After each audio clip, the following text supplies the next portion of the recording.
Bismillahirrahmanirrahim.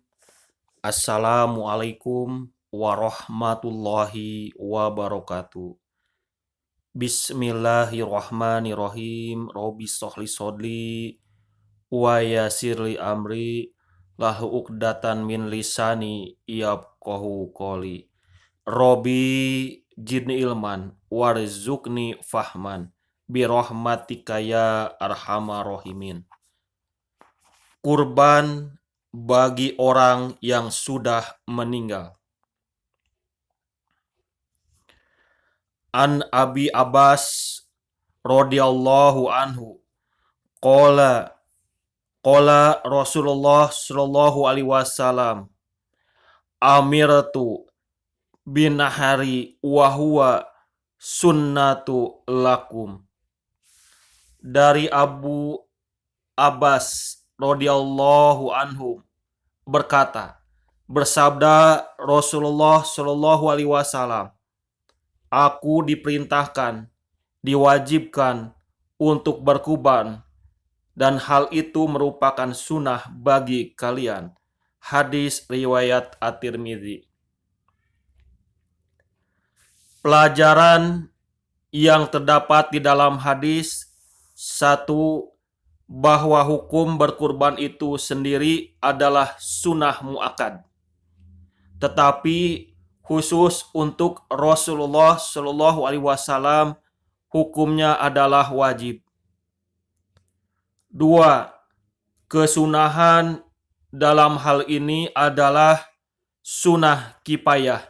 Jika dalam keluarga adalah satu dari mereka telah menjalankan kurban, maka gugurlah kesunahan yang lain. Tetapi jika hanya satu orang, maka hukumnya adalah sunnah ain. Sedang kesunahan berkurban ini tentunya ditujukan kepada orang muslim yang merdeka, sudah baligh, berakal, dan mampu. 3. Sampai di sini tidak ada persoalan. Tetapi persoalan kemudian muncul mengenai berkurban untuk orang yang telah meninggal dunia. Biasanya hal ini dilakukan oleh pihak keluarganya karena orang yang telah meninggal dunia sewaktu masih hidup belum pernah berkurban. Imam Muhyiddin Syab An-Nawawi dalam kitab Minhaj At-Thalibin dengan tegas menyatakan tidak ada kurban untuk orang yang telah meninggal dunia kecuali semasa hidupnya pernah berwasiat.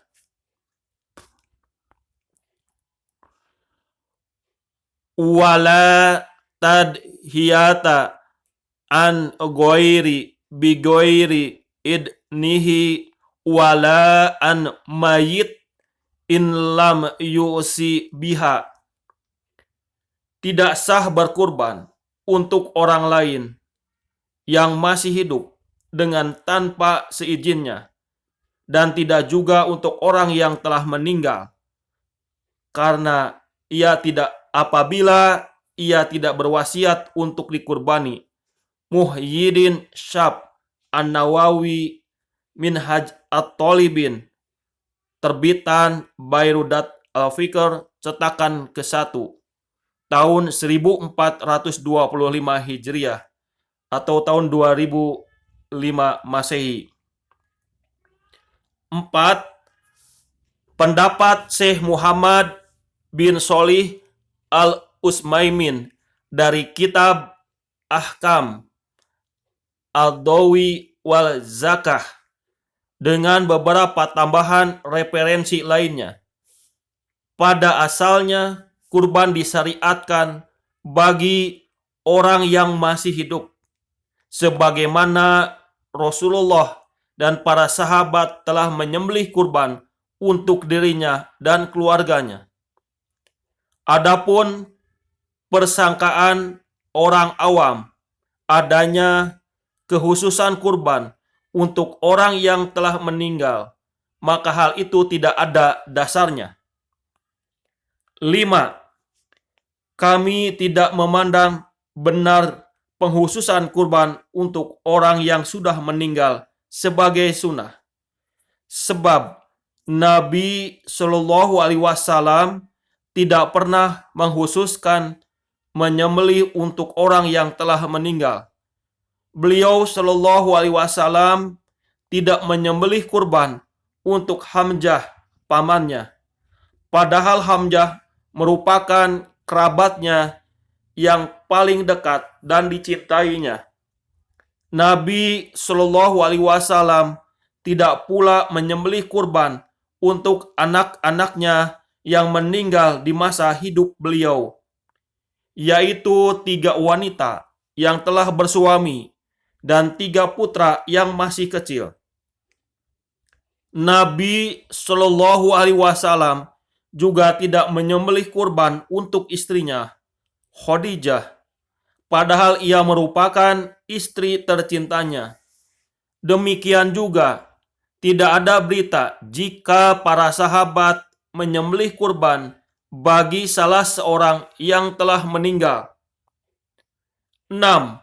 Menyembelih kurban bagi orang yang sudah meninggal sebagai sodakoh terpisah dari yang hidup, bukan wasiat dan tidak ikut yang hidup. Maka ini pun dibolehkan. Para ulama Hambali yang mengikuti madhab Imam Ahmad menegaskan bahwa pahalanya sampai ke mayit dan bermanfaat baginya dengan menganalogikannya kepada sodakoh. Ibnu Taimiyah berkata, diperbolehkan menyembelih kurban bagi orang yang sudah meninggal sebagaimana diperbolehkan haji dan sodakoh untuk orang yang sudah meninggal. Demikian sedikit ulasan berkenaan dengan kurban bagi orang yang telah meninggal. Wallahu alam bisawab. Tema hadis yang berkaitan dengan Al-Quran. Menyembelih kurban untuk orang yang sudah meninggal disebabkan tuntutan wasiat yang disampaikannya.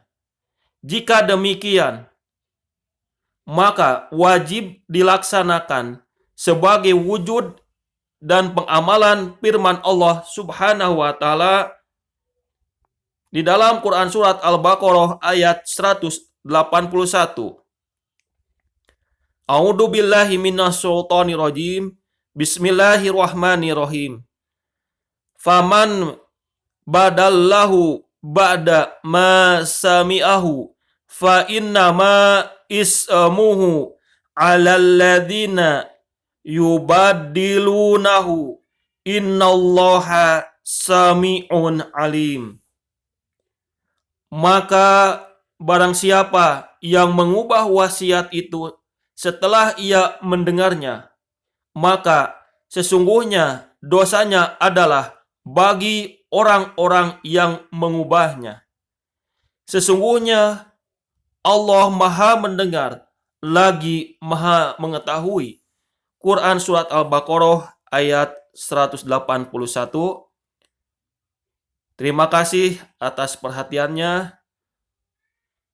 Sami'na wa ata'na ghufranaka rabbana wa ilaikal masir. Subhanaka Allahumma wa bihamdika asyhadu an la ilaha illa anta astaghfiruka wa atubu ilaik. Nasrun minallah wa fatun qarib wa basiril mu'minin. Assalamualaikum warahmatullahi wabarakatuh.